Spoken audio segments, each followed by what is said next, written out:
وعلى رسوله الكريم أما بعد فأعوذ بالله من الشيطان الرجيم بسم الله الرحمن الرحيم إن الله وملائكته يصلون على النبي يا أيها الذين آمنوا صلوا عليه وسلموا تسليما اللهم صل على سيدنا مولانا محمد وعلى آل سيدنا مولانا محمد وبارك وسلم صلاة وسلام عليك يا رسول الله صلى الله تعالى عليه وآله وسلم۔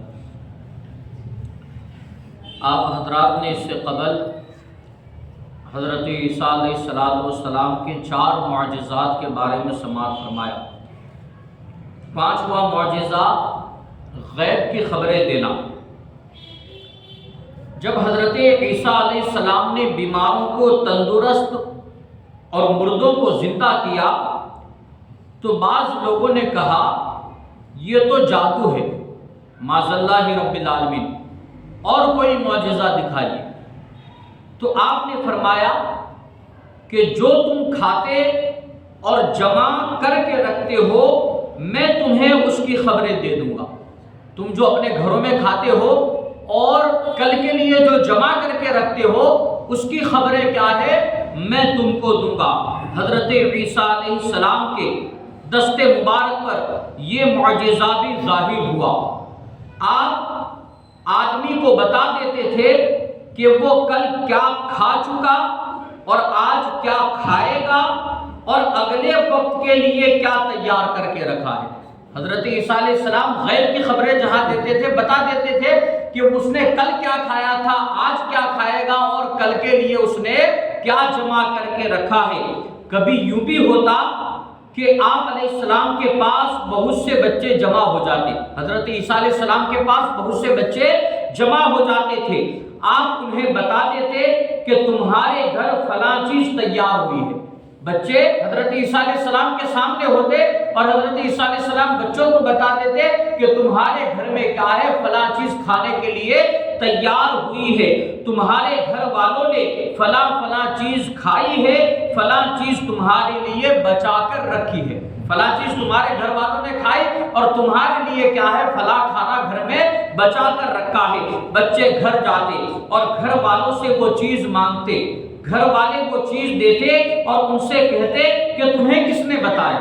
جو گھر والے اپنے بچوں کے لیے کھانا بچا کر رکھتے تو جا کر گھر کیا ہے بچے سیدھا وہ کھانا مانگ لیتے، تو گھر والے کھانا تو دے دیتے لیکن کیا ہے یہ پوچھتے بچوں سے کہ تمہیں اس کے بارے میں کس نے بتایا۔ تو بچے کہتے کہ حضرت عیسیٰ علیہ السلام نے ہمیں بتایا ہے۔ تو لوگوں نے اپنے بچوں کو آپ کے پاس جانے سے روکا، حضرت عیسیٰ علیہ السلام کے پاس اپنے بچوں کو جانے سے روکا اور کہا معاذ اللہ رب العالمین وہ تو جادوگر ہے۔ حضرت عیسیٰ کو کیا ہے قوم نے کہا وہ تو جادوگر ہے، ان کے پاس نہ بیٹھو۔ اس کے بعد مزید یہ کیا کہ ایک مکان میں بچوں کو جمع کر دیا۔ جو محلے والے تھے، شہر والے تھے نا، انہوں نے ایک مکان کے اندر اپنے سارے بچوں کو جمع کر دیا۔ حضرت عیسیٰ علیہ السلام بچوں کو تلاش کرتے تشریف لائے تو لوگوں نے کہا کہ وہ یہاں نہیں ہے۔ حضرت عیسیٰ علیہ السلام بچوں کو تلاش کرتے ہوئے پہنچے تو پوچھا بچے کہاں ہیں، تو حالانکہ ایک کمرے میں ایک گھر کے اندر بند کر دیا تھا۔ حضرت عیسیٰ سے کیا کہا کہ بچے یہاں نہیں ہے۔ آپ نے فرمایا پھر اس مکان میں کون ہے؟ بچے اگر اس مکان میں نہیں ہے تو اس مکان میں کون ہے؟ تو لوگوں نے کہا سپر ہے۔ معاذ اللہ کیا کہا انہوں نے؟ بچوں کو کیا کہا کہ اس مکان میں بچے تو نہیں ہیں لیکن اس مکان میں کیا ہے ڈکر ہے، سپر ہے۔ فرمایا ایسا ہی ہوگا۔ اب اللہ کے نبی کی زبان، حضرت عیسیٰ کی زبان، کیا فرمایا کہ ایسا ہی ہوگا۔ جب دروازہ کھولا تو سارے کے سارے بچے کیا ہے سپر بن چکے تھے۔ حضرت عیسیٰ علیہ السلام کے سامنے ان کے والدین نے جھوٹ بولا، محلے والوں نے جھوٹ بولا۔ حضرت عیسیٰ نے کیا کہا تم جیسا کہتے ہو ویسا، یعنی تم سپر کہتے ہو تو پھر سپر ہی ہے۔ تو وہ سارے کے سارے بچے کیا ہے سپر ہو گئے۔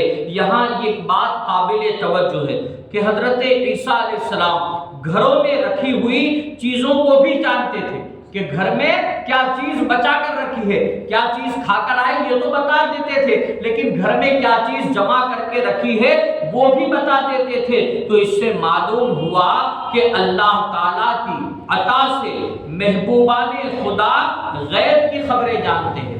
حضرت عیسیٰ علیہ السلام جس طرح غیب کی باتیں جانتے تھے تو یہ اللہ کی عطا تھی. یہ کس کی عطا تھی؟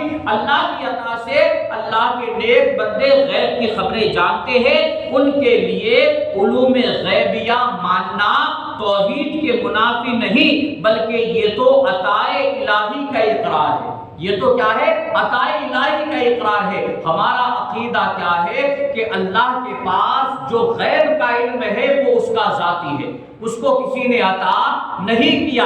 لیکن انبیاء کرام کے پاس، اولیاء کرام کے پاس، بزرگان دین کے پاس، اللہ کے نیک بندوں کے پاس جو غیب کا علم ہے وہ ان کا ذاتی نہیں ہے، بلکہ کس کا عطا کیا ہوا ہے؟